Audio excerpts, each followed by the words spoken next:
Have you ever looked back at your life and wondered, why do I keep ending up in the same situations?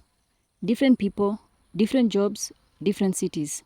Yet somehow the same disappointment keeps finding you. For years, I believed life was simply unfolding the way it was meant to. I blamed luck when things went well and bad fortune when they did not. I thought success belonged to the people who happened to be in the right place at the right time, while failure was simply my burden to carry. But then, something changed the way I saw everything. It was not a miracle. It was not a life-changing seminar. It was not even a conversation. It was a question. A question so simple that I almost ignored. What if the greatest force shaping your life is not outside you, but inside you? That question stayed with me for weeks. The more I reflected on it, the more uncomfortable it became. Because if that were true, it meant I could not keep blaming circumstances forever. It meant that beneath every decision I made, every relationship I entered, every fear I avoided, and every dream I postponed, there might be invisible patterns quietly influencing me. Patterns I have never consciously chosen, and perhaps neither have you. Most of us like to think we are making rational decisions every day. We choose our careers, our friends, our partners, our routines, our beliefs, but modern psychology tells us something fascinating. Much of our daily behavior happens automatically. Our brains rely on deeply learned habits, emotional associations, and subconscious processes to help us navigate life efficiently. This is not a flaw. It's how the brain conserves energy. Imagine driving home after a long day. Sometimes you arrive without remembering most of the journey. You are not asleep. You are not unconscious in the medical sense. Your mind simply shifted into automatic mode because it already knew the route. Now imagine something far more important than driving. Imagine your emotional life working in the same way. Imagine your reactions, your fears, your confidence, even your expectations. Following old mental routes you never intentionally designed. Suddenly, many of life's mysteries begin to look less mysterious. When I started paying attention to my own patterns, I noticed something surprising. Whenever an exciting opportunity appeared, I found reasons to delay. Not because I lacked ability, but because uncertainty felt dangerous. Deep down, I preferred familiar discomfort over unfamiliar possibility. That realization was not pleasant. It challenged the story I had been telling myself. I had always believed I simply needed better opportunities. Perhaps what I actually needed was better awareness. And awareness is strangely difficult. We can easily observe another person's habits. We notice when someone is overly defensive. We recognize when a friend keeps repeating unhealthy relationships. We see patterns everywhere, except in ourselves. It is almost as if the mind has a blind spot designed specifically to protect the stories we already believe. Ancient philosophers understood this long before neuroscience existed. The inscription at the temple of Apollo in Delphi carried a simple message: know yourself, not the world, not your enemies, not success, know yourself. Because without self-knowledge, every external achievement rests upon uncertain ground. You can earn more money, gain influence, collect admiration, yet still remain a stranger to your own motivations. History offers countless examples of brilliant leaders whose greatest downfall was not lack of intelligence, it was lack of self-awareness. Some conquered nations but never conquered their pride. Some mastered science but never mastered their impulses. Some changed history while remaining trapped by fear they barely understood. Perhaps the greatest journey has never been across the ocean. Perhaps it has always been inward. One evening, I watched a gardener carefully preparing soil before planting a seed. For hours, nothing appeared to happen. No flowers, no fruit, just dirt. Anyone passing by may have assumed that he was wasting time, but he understood something most of us forgot. Healthy growth begins beneath the surface. Long before anyone sees a beautiful garden, the unseen world must first be prepared. Our minds work remarkably similarly. We often chase visible success while ignoring the invisible beliefs beneath it. We focus on changing our circumstances without examining the internal landscape from which our choices emerge. And then we wonder why lasting change feels so difficult. Think about an iceberg floating in the ocean. Only a small portion rises above the water. Everything else remains hidden beneath the surface. Human behavior often resembles that image. What people see, your words, your achievements, your personality, those are the only visible parts. Beneath them lies memories, assumptions, emotional conditioning, learned fears, childhood experiences, unspoken beliefs. Many of these continue influencing us even when we no longer remember where they began. Modern psychology doesn't suggest that we are powerless because of this. Quite the opposite. Research on neuroplasticity shows that the brain can continue adapting throughout life. We can learn, we can reflect, we can form healthier habits. We can question automatic assumptions. Awareness does not erase the past overnight, but it changes our relationship with it. I once met a man who insisted everyone eventually betrayed him. At first, I felt sympathy, then curiosity. As we spoke over several weeks, a pattern emerged. Whenever someone became close, he withdrew. Whenever trust began to grow, he became suspicious. Eventually, the relationship collapsed. To him, every ending confirmed his belief that people could not be trusted. He never realized that fear itself had quietly become part of the outcome. This is not about blame, it is about understanding. Sometimes our expectation shapes our behavior influences other people's responses, those responses reinforce our expectations, the circle continues until someone becomes aware enough to interrupt it. And perhaps that interruption is where genuine freedom begins. There is a quiet moment that arrives in every person's life. It does not announce itself with thunder. There is no flashing light or dramatic music. It usually comes after disappointment, after failure, after yet another argument that ended the same way the last one did. You stop for a moment and ask yourself, could I be missing something? That question is uncomfortable because it shifts the spotlight inward. It asks us to examine not just what happened, but how we participated in what happened. I remember a season in my life when I constantly felt overlooked. Whenever someone else was promoted, recognized, or praised, I quietly convinced myself that life was unfair. I was not bitter towards people. I was bitter towards circumstances, or so I thought.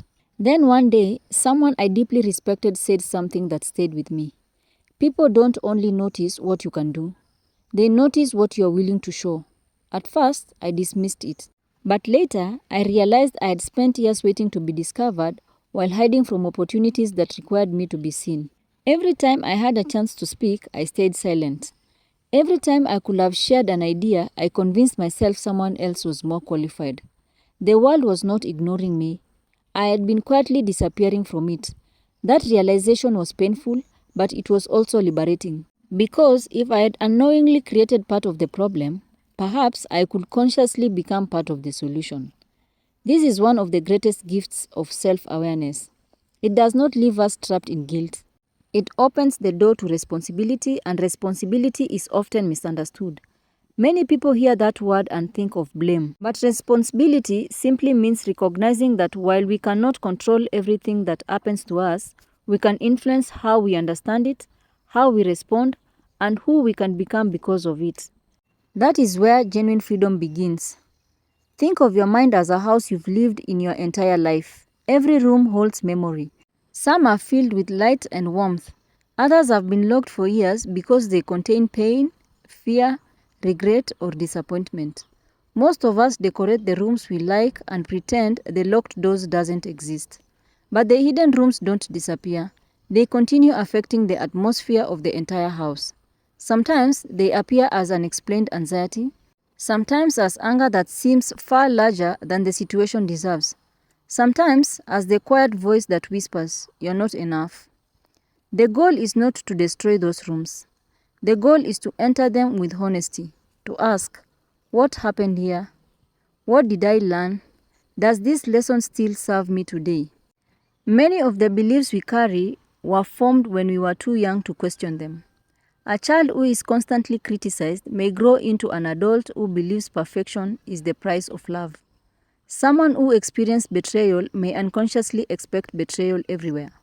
Someone who grew up in scarcity may continue living as though abundance is impossible, even when opportunities surround them.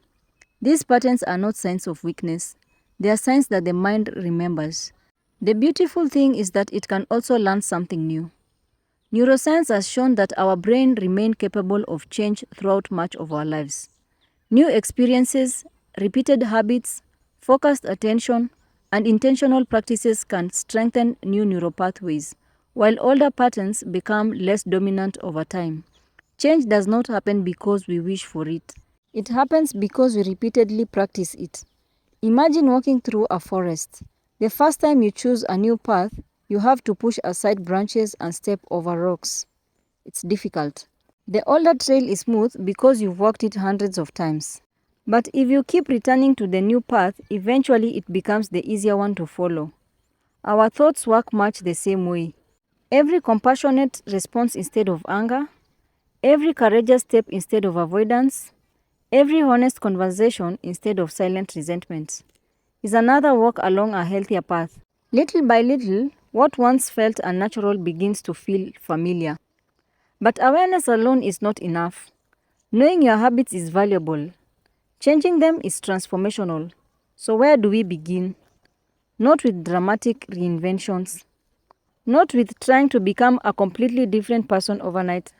Real change often begins quietly. The first practice is simple. Observe without immediately judging yourself.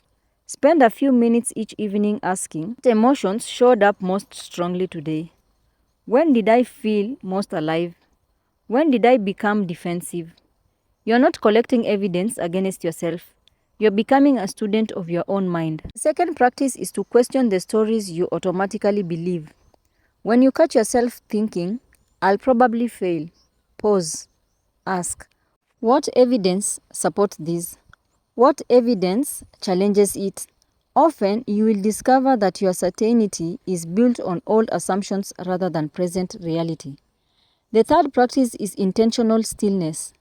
Whether through prayer, meditation, quiet reflection, or simply sitting without distraction, create moments where your mind is not constantly consuming information. We live in a world that rewards constant stimulation, yet many of our life's deepest insights arrives in silence. It's difficult to hear your inner voice when the world is always shouting. I have come to believe that one of the greatest forms of courage is not climbing mountains or standing before thousands of people. It is sitting quietly with yourself long enough to recognize the parts of your life you've been avoiding. That kind of courage changes relationships. It changes careers, it changes families, and sometimes it changes generations. Because when one person becomes more conscious, they often stop passing unconscious patterns to the people around them. Children notice it, friends notice it, colleagues notice it. The ripple spreads further than we can imagine. Perhaps that is how real transformation has always worked. Not through dramatic revolutions, but through ordinary people becoming a little more awake each day. So before you ask what fate has planned for you, ask a different question. What hidden pattern might still be writing part of my story? That question is not meant to fill you with fear. It is meant to fill you with hope, because every pattern that can be recognized can also be challenged. Every unconscious habit that comes into the light becomes something you can respond to instead of simply repeating. You may not control every event that life brings your way, but you can become increasingly conscious of the person who meets those events. And over time, that changes everything.